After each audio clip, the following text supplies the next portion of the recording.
Fagulhas de Luz com Sidney Fernandes. Produção Theo Oliveira.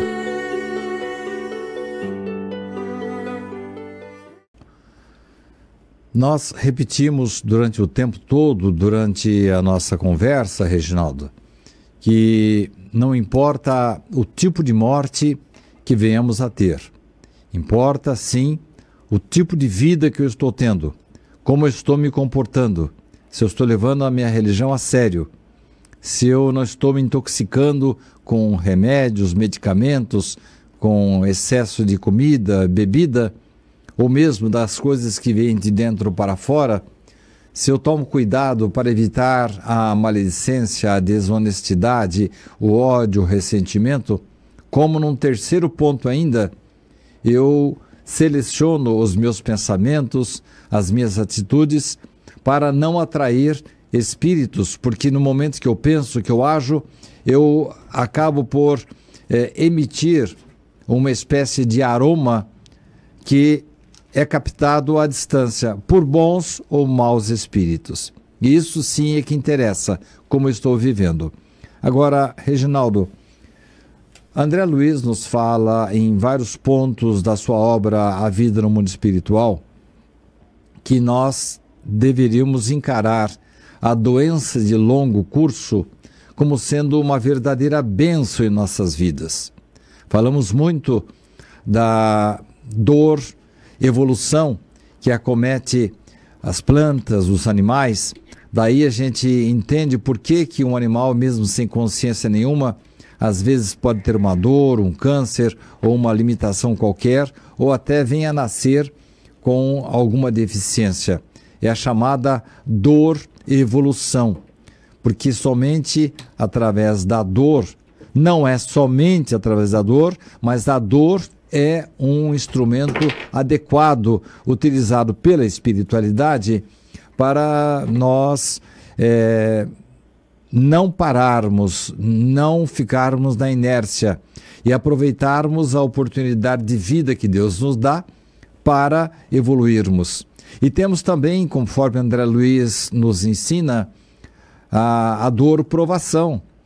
Trata-se de uma espécie de compensação, um efeito de coisas negativas que nós praticamos, e a dor provação, ela vem nos recolocar nos trilhos, para que não percamos a atual encarnação. E temos finalmente a dor auxílio, que nos alerta que a morte está chegando, que nós devemos recolher um pouco as asas, que nós devemos passar a ter, pelo menos no final de vida, um comportamento melhor, e acompanhado das doenças de longo curso, elas nos preparam para a morte. Mas acontece, às vezes, como você disse, por um acidente ou por uma situação desagradável, porque o indivíduo passe, que a morte venha a ser violenta. E, em primeiro lugar, Reginaldo, nós nunca sofremos nada injustamente. A lei da justiça divina, ela se faz presente. Então, se você for examinar o porquê de uma pessoa que passa a ter um desencarne de uma maneira tão abrupta como um afogamento, ou um incêndio, ou um acidente, ou em virtude de uma bala perdida, nada do que sofremos, Reginaldo, deixa de ter uma causa. Essa causa, às vezes, não é imediata. Talvez, se nós começarmos a pensar em tudo que aconteceu em nossa vida, fizermos uma análise, chegaremos à conclusão de que nesta vida nada fizemos que justificasse aquele fim tão terrível porque o indivíduo passou. Você se lembra da Boate Kiss? Quantas pessoas lá pereceram, quantas não pereceram e quantas eram para estar lá e não estavam. Então, Reginaldo, sempre que ocorra um fato assim muito sério em nossa vida, que eventualmente possa nos machucar ou até nos levar à morte, nada disso está fora da previsão da espiritualidade. Normalmente, Reginaldo, nós passamos por situações como essas em função de atitudes erradas do passado. Então, nunca se pode dizer que Deus se enganou, que a pessoa não merecia aquele fim. Sempre tem algum motivo. Lembra-se daquele caso que eu contei na palestra, em que eu estava com Richard Simonetti no Rio de Janeiro e de repente, desobedecendo o GPS, fiz uma curva muito grande e chegamos em Colomes, ao nosso destino. E se eu tivesse seguido reto, teria passado por uma situação talvez que pudesse trazer alguma coisa desagradável para mim ou para o Simonetti. Eu estava levando uma carga valiosa.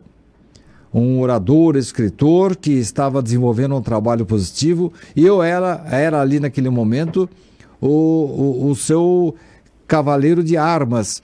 Estava ali dando assessoria, suporte para Richard.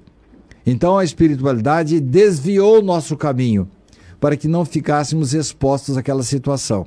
Assim também, Reginaldo, se uma criança está vindo por uma quadra e a espiritualidade sabe que ali pode ocorrer alguma situação desagradável, a criança é intuída pelo seu protetor espiritual para voltar, para desviar o caminho, para ir mais rápido ou menos rápido, para que ela seja protegida. Se isso não aconteceu, Reginaldo, é porque havia uma previsão dentro da vida programada na espiritualidade para que a pessoa estivesse sujeita àquela situação. Aí você vai perguntar para mim, bom, então era destino que aquela criatura morresse por uma bala perdida? Não, não é assim. Nós levamos em nosso perispírito, Reginaldo, muitas cargas negativas do passado. E dependendo das máculas mais sérias ou menos sérias, nós ficamos sujeitos a uma determinada ocorrência. Então, por exemplo, vai partir um avião, e a espiritualidade está sabendo que aquele avião não foi bem abastecido. Ou então vai passar por uma intempérie que os homens não conseguem prever, mas os espíritos já estão sabendo, superiores, sabem que lá na frente o avião poderá cair. Não está destinado que ele caia, mas pode cair. Então, se você for um dos passageiros e dentro do seu quadro perispiritual não há qualquer mácula, nada que justifique a sua presença naquele avião, ou passar por uma situação daquelas, ou eventualmente até perecer num desastre aéreo, os espíritos vão dar um jeito de cancelar sua passagem, de atrasá-lo, de convencê-lo a ir outra hora, para que você não suba naquele avião. Bom, e aqueles que subiram? Bom, eles tinham dentro do seu quadro perispiritual algo que poderia justificar um final de vida mais violento.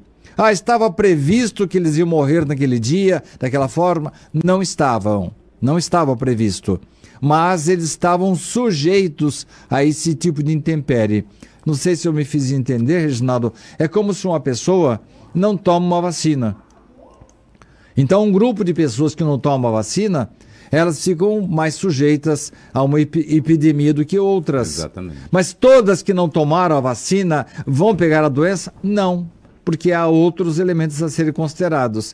Mas aqueles que não tomaram a vacina ficam, vamos dizer assim, mais vulneráveis, mais sujeitos àquele fim de vida um pouco mais violento.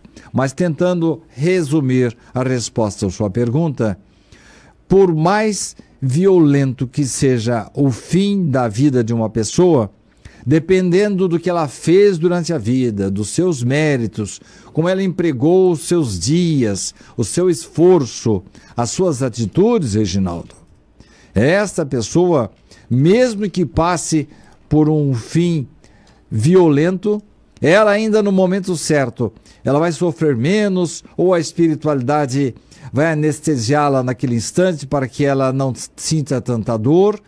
Enfim, aquilo que nós fazemos, Reginaldo, não há castigos, não há prêmios, há consequências. E as consequências dos nossos atos serão agravadas ou minimizadas dependendo do que eu esteja fazendo na minha vida. Cada momento que eu vivo, eu estou criando uma facilidade ou uma dificuldade para o meu futuro. E esse futuro pode ser, essa dificuldade pode se apresentar também no momento do desencarne. Como, por outro lado, a facilidade pode surgir exatamente nesse instante.